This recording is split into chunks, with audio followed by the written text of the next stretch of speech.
శివుడు ఒక బిచ్చగాడి రూపంలో అంజనాదేవి ఇంటికి ఎందుకు వచ్చాడో మీకు తెలుసా?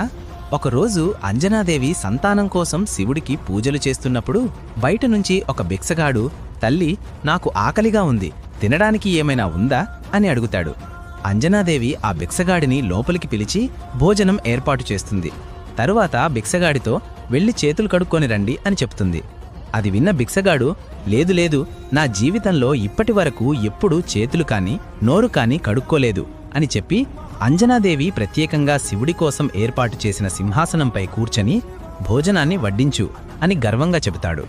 కోపం వచ్చిన అతిథిని ఏమీ అనకూడదు అని అంజనాదేవి భోజనం వడ్డిస్తుంది.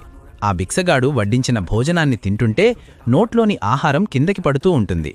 అతను అంజనాదేవిని చూసి, నీకసలు వంట చేయడం వచ్చా అని వంకలు పెడుతూ శివుడి కోసం వండిన భోజనమంతా తినేస్తాడు.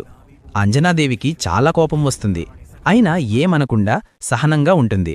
భిక్షగాడు భోజనం ముగించి అంజనాదేవితో, నీ భోజనం నేను తిన్నా కాబట్టి కొంచెమైనా పుణ్యం వస్తుందిలే, ఈ భోజనాన్ని ఆ శివుడు తినుంటే పుణ్యం కాదు, శపించేవాడు అని ఎగతారి చేస్తాడు.